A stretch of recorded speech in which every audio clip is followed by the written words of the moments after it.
Hello, welcome to Spotlight, adding artistic light to the longer evenings. Spotlight, brought to you by the Isle of Man Arts Council. This evening, we catch up with the new Manx Youth Bard, Hadassah Smith. Hear about immersive theatre in the Manx Museum.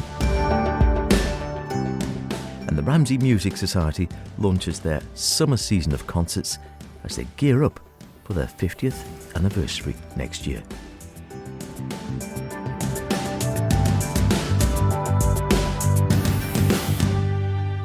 Remember, do get in touch with any creative artistic endeavours you may be involved in, planning, hoping to create, or would really like to put in the spotlight. Poetic, visual, theatrical, musical, literary, mime. Add whatever you like to the list if it's artistic. Email me spotlight@manxradio.com or Howard Kane, Caine @manxradio.com.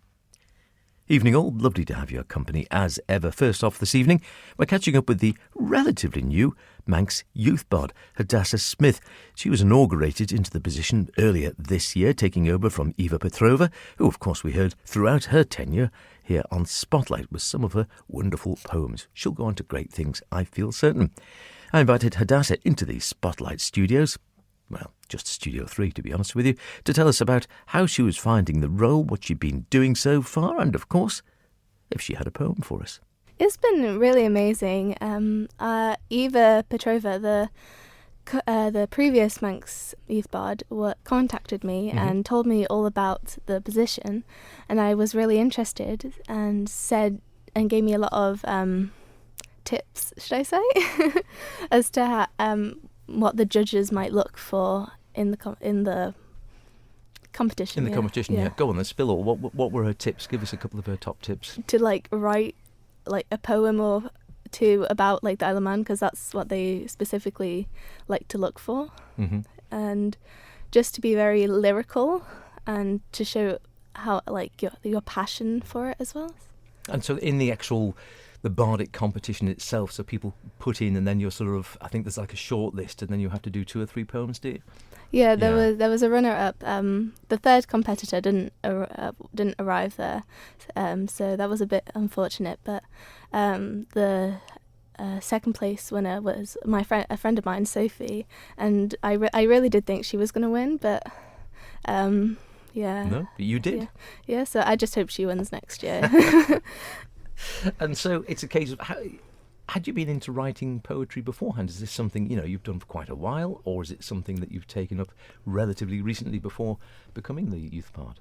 Well, it's something relatively recently I've just gotten into. I started to find my love for poetry when the Poetry 2022 trail came up, and Bethany, the organiser, and all the other poets there, they were really inspiring. And then I saw Eva there as well. So. And you thought, I might have a go at this? Yeah, maybe, yeah. And was there anything, when you're writing yourself, is there stuff that you actually like to write about, things that inspire you? Because I know some people love to write about, as you say, the Isle of Man. Some people it's nature. Some people it's just happenings or things going on in the world. Anything that inspires your poetry? Well, it's kind of hard to say, because when I just have something on my heart, I just have to write it down. But usually it's something to do with emotions, how humans deal with the emotions, and I suppose certain events and the daytime, or that what's special about the island. Yeah. And how do you write? Because I know obviously, I was going to say in the olden times, people used to write obviously always pen on paper, and I know a few poets who still like to do that. They literally have a book and they write their poetry into a book. But a lot of modern poets and younger people coming in do it all on iPad or even on their phones or something. Where are you on that scale? I just do it on Google Docs on my phone or my laptop, preferably my laptop, because I don't know why, I just prefer just typing on my laptop. So yeah. And do you have a sort of specific time when you like to write, or is it a case of, does inspiration strike, you think of something, you hear something, you think, that's going to be a great, I really like that idea? Because I do a little bit of poetry occasionally, and if something inspires me, I just think, I'll just scribble it, usually in a diary or something. I'll just write something down as a note to myself. Do you do that? Yeah. Whenever it just comes into my mind, I'm just like, you better write it down, otherwise you'll forget. So yeah. There was this one instance where it was like the middle of the night, and like it was just before the finals, and I was like, I need to think of something for one of my poems. Oh, I need to finish it off. And then it just came to me in the middle of the night. I was just like, I don't want to get up, but like I need to write it down. So you grab your phone and sort of scribble Yeah, it. thank goodness my phone was practically right next to me. And do you know what you have to do for the role when you're actually having your bardic year? I mean, once you're a bard, you stay a bard.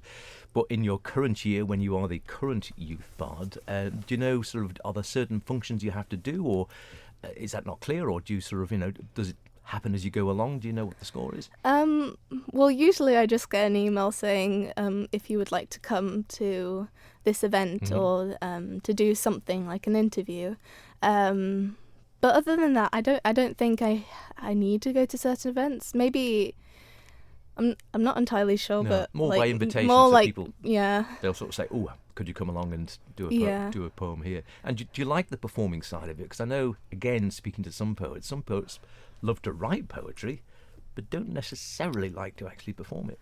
Well, before this, I was at when I did speaking positions and all that for school and outside of school stuff, I was a total mess, honestly. Like I would get like this one time in the concert, there was like so many schools, and lots of people were there, and I completely messed up my line and said the next line, and I honestly we've all been there. I've honestly embarrassed myself. I literally turned red on the spot. So yeah, but then I suppose with this role, it's kind of given me a little bit of confidence. I'm not entirely there yet because it's only been a little while since I've been it. But yeah. Absolutely. And so you're looking forward to the rest of the year, because it'll be, through until next 2024, February 24, something like that, is it? Yeah. Yeah. Yeah. So quite a long time. So you've got all the summer to go through. So it's a great experience then, and something. Would you like to do more off the back of, when you finished your bardic year? Can you see yourself carrying on as a poet? Yeah, definitely. I am kind of thinking to write a book of my poetry once I like have enough poetry to put into the book, or to just like start a Instagram or Facebook profile and post my poetry on there. Excellent idea. And do you go along to any of the Isle of Man Poetry Society meetings? You mentioned Bethany there. Certain ones, yeah. When you can. Yeah, yeah. Absolutely. Well, listen, we've been talking about poetry. Have you got a poem for us today? I do. Excellent. That'd be very nice. So it would be nice to hear. So this is the first from the new Manx Youth Bard. I know we heard briefly from her when Phil was talking to her here on Spotlight a while back, but here we have in the studio with the first poem for us. Take it away. The Easter Hunt. Screams of delight ring out as the children bolt about the garden, looking in every nook and cranny, hunting high and low for the sugary sweetness of chocolate. The animated chattering of parents in conversation cheer on their child to win on the battlefield of the hunt. The smooth, scrumptious taste of sweet victory as it melts in the mouth and drips down the throat, entrances them with its scrumptious delight. Fantastic. Love it. Very nice indeed. I used to do Easter egg hunts as well. Terrific stuff. Listen, thanks ever so much for coming in to talk to us today. We wish you all the best of luck, and if you'd be kind enough, you could come back in a month or so time, we'll do a bit more poetry. Yeah, definitely. Lovely. Thanks very much. Thank you. And we'll be hearing more poetry from Hadassah in coming months. Look forward to that. Best of luck to her for her bardic year. Now, if you love immersive theatre, history, and something a little different, then an event at the Manx Museum next week is just for you. Curator of Art and Social History, Katie King, told me what was going on. So we're putting on a brand new immersive theatre performance at the Manx Museum from the evening of the Wednesday the 26th of April through to Saturday the 29th of April.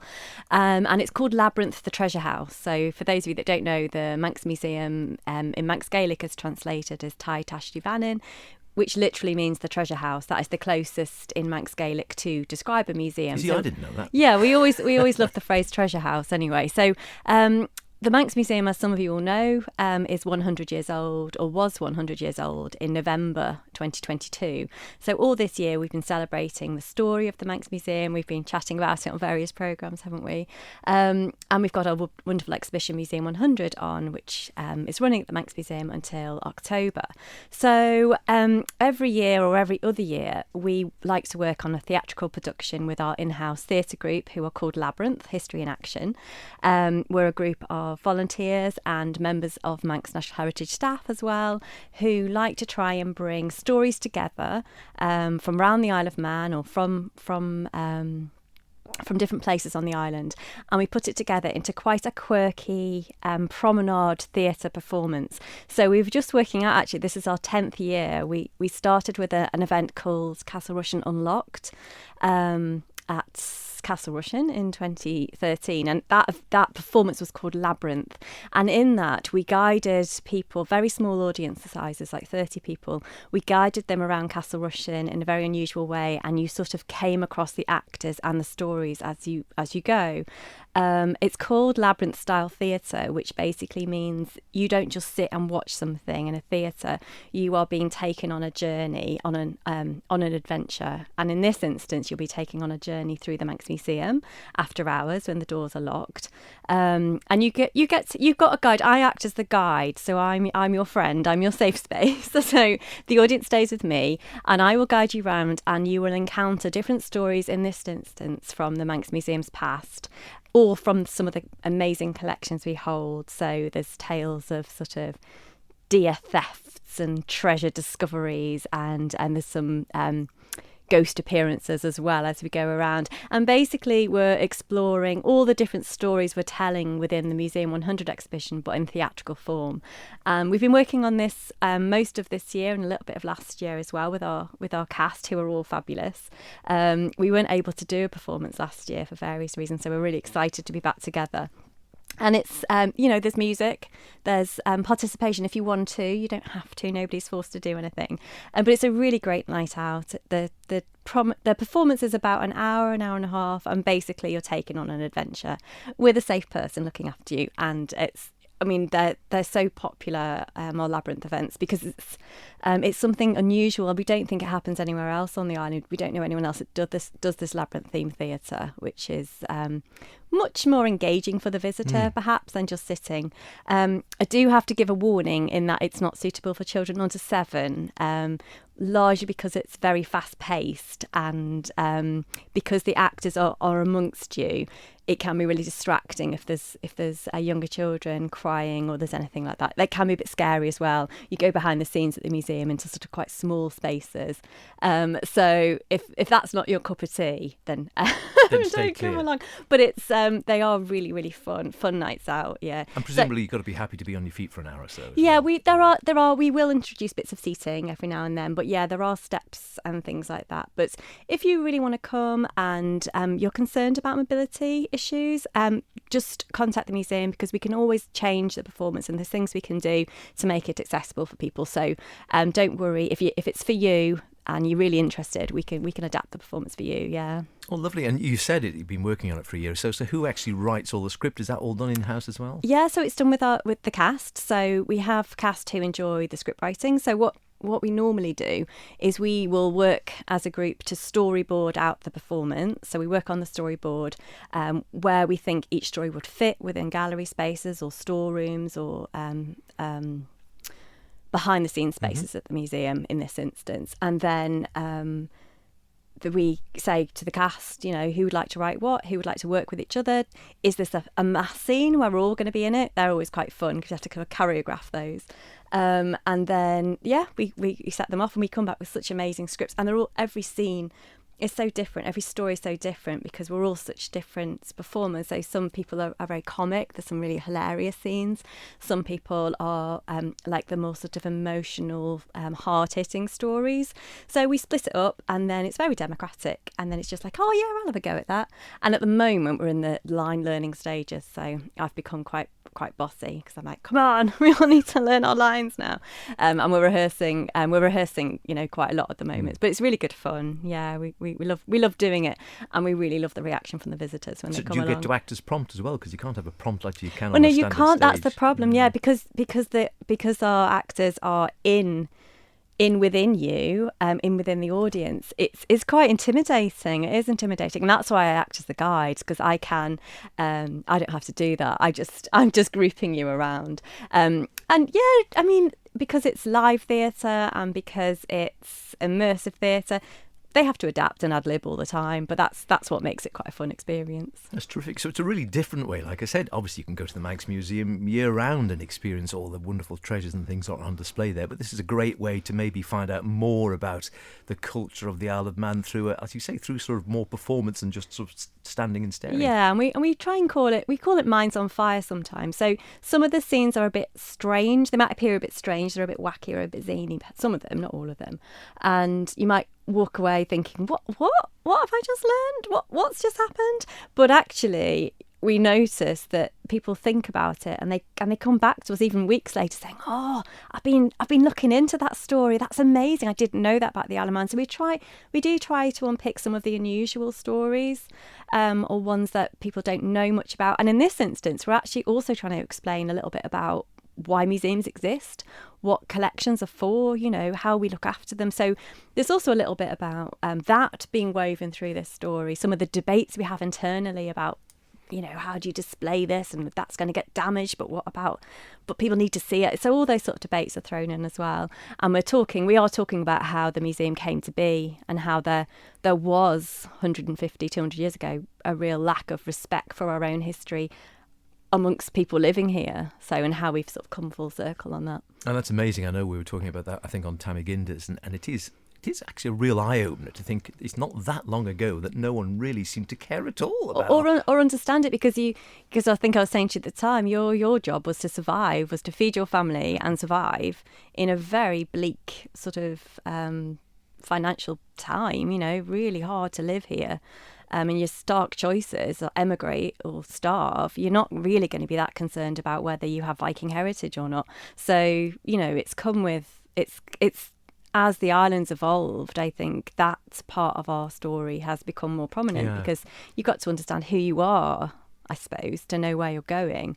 And that is why heritage, culture, art is really important. Yes. And I suppose, as you say, a degree of affluence in that if you're not having to worry about where the next meal's coming from, then you can ponder more of these things. And you must know things are working when people come back and say, I've gone back and researched it. And we do have a sort of repeat crowd. But like I say, we actually haven't done an evening performance Labyrinth since before COVID.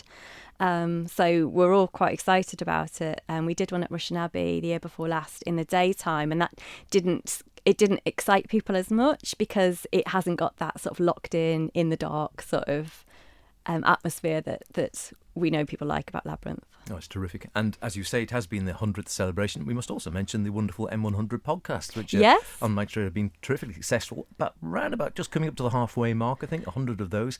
And again, lovely little just sort of bite-sized snippets, so you don't have to give up hours. They're all accessible via the Manx Radio website, and there's yourself and some of your colleagues talking about just our favourite things. Selection of sort of wonderful, and again, some of them were quirky, some of them are beautiful, some of them are odd, some of them are just, such a wonderful range, and they all have little stories to tell. Yeah, exactly. And everything we've got in our collection has a story, because that's what gets it into our collection. We don't just collect old things, we collect things with a story that make up, it's a little piece of the jigsaw that makes up our island story.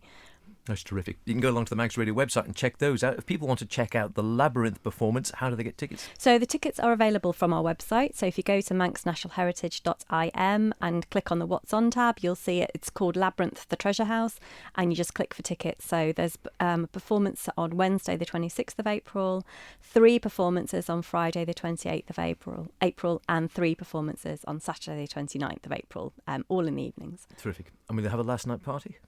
We're normally so knackered, and then of course we have to clear down for the next day, because we perform in all the galleries but we can't leave everything out, so we have to clear down before the next show. So I think we'll all be having a lie down. Sounds great fun, doesn't it? I quite fancy taking part in the next one. Who knows, they might ask me if I smile at them prettily.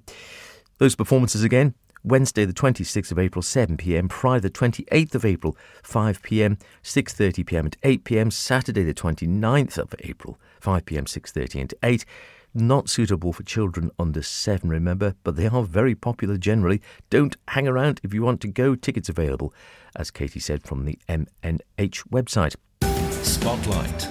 Brought to you by the Isle of Man Arts Council. If an evening of beautiful music performed by world-class musicians is more your cup of culture, you'll be delighted to hear the ever-wonderful Ramsey Music Society is starting its 2023 season of concerts next Monday, and they're preparing for a very special anniversary next year.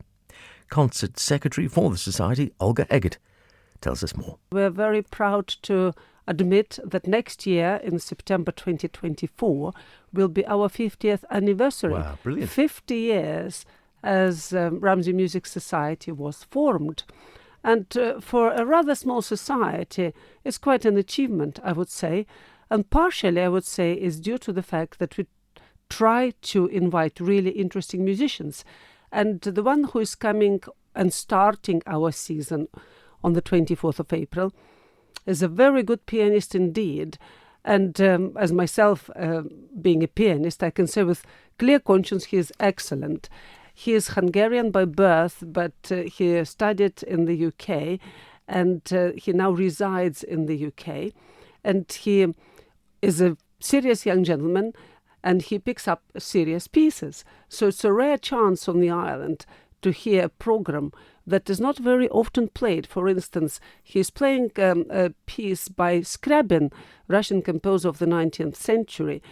He is playing Sonata by Scriabin. People do know more about Tchaikovsky and Rachmaninoff, but not so much about Scriabin. It's a very interesting, very evocative piece. So it's a chance to hear it. And also he's playing very famous piece by Beethoven, which is sonata called Waldstein. Well, Beethoven is ever loved, but it's a great contrast with Scriabin, how in less than 100 years music changed. So it shows the evolution of European music within relatively short period of time, from classical to late romantic and rather advanced, perhaps even 20th century. So we do hope that people on the Isle of Man, not just from Ramsey, but from elsewhere as well, will take this chance to come to the north. I know it's all 15 miles from Douglas, but for a lot of people who came from the UK, it's nothing. And for those who live on the Isle of Man, you don't mind coming to Ramsey for ice cream or Ramsey Pier or walking around more promenade. So please do make an effort and come for this excellent concert performed by Daniel Liebhardt. Wonderful. You're very right. I think people think, 15 miles just for a concert. So it's not that far. So go ahead and check it out. As you say, wonderful. The 50 years coming up next year for the Ramsey Society. When you're planning your concert, or at least your seasons, I assume you have to plan that, a year in advance?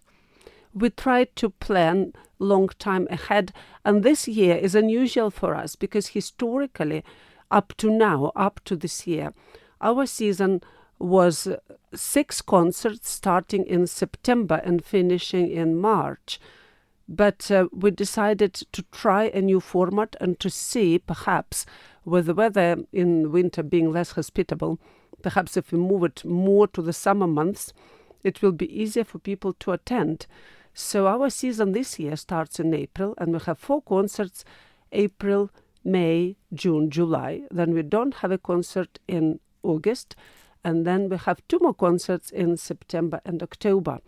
And in the music business, we do tend to book artists at least 7-8 months in advance, because people do get booked up and they have to plan their time to travel and their other booking engagements.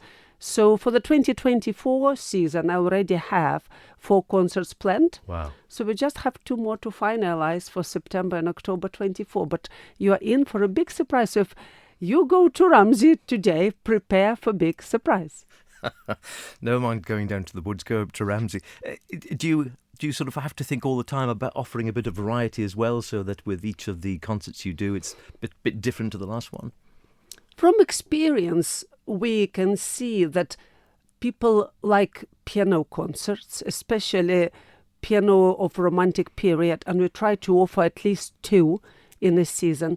But the rest, we try to offer a variety of instruments. So our next concerts, for instance, in May, is a guitar solo concert by a young upcoming star of the guitar performing world called Jack Hunter. and he is going to perform for us on the 22nd of May. Our concerts are on Mondays.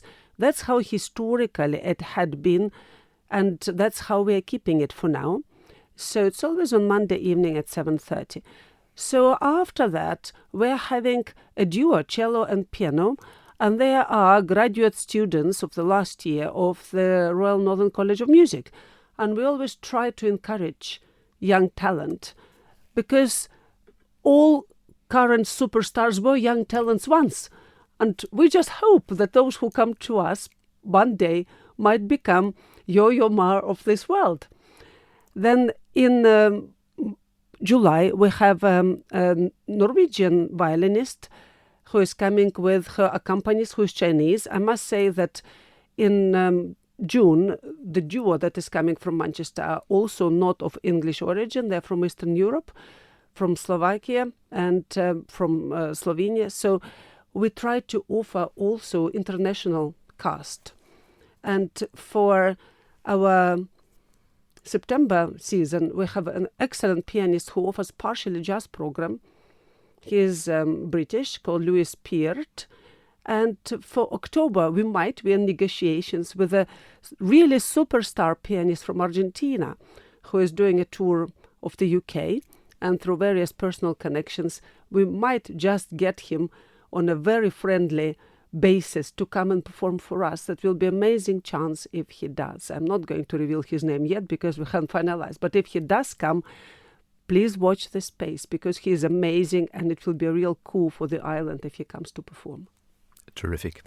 It's a wonderful society. It really do bring some marvellous artists over, and as you say, a rare chance to hear musicians of this calibre playing in the Isle of Man in an intimate setting up in Ramsey there, so you really get to sort of appreciate their technique as well as hearing the music closer up as well.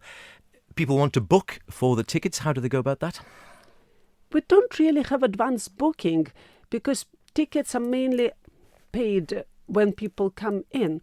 And we found that this way people do not feel restricted, perhaps, as we appreciate that the weather might not be quite right for people to travel perhaps from the south or the centre of the island. We don't want people to have this feeling, oh, what if I booked? We want them to feel encouraged to come regardless of the weather, but at the same time to know that tickets are available. Because our concerts are based at the Ramsey Grammar Hall, we do have enough space for up to 100 people. And we try to encourage people to come and pay at the door. Also for school children and students in daytime education, it's free.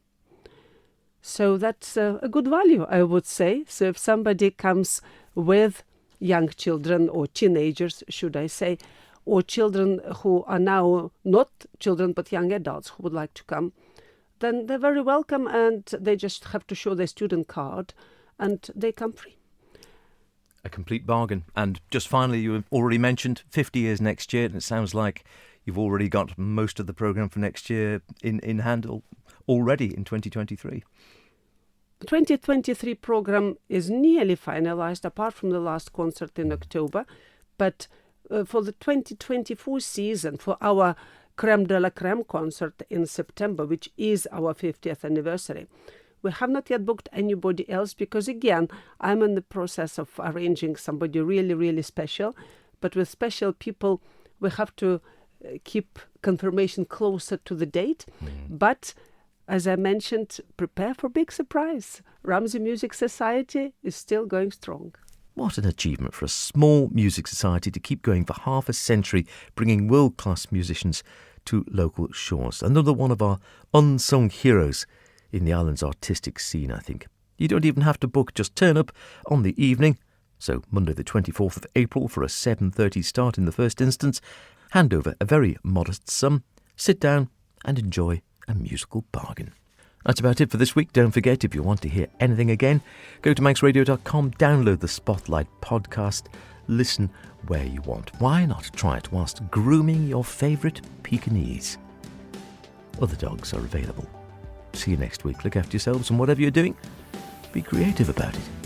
Cheerio.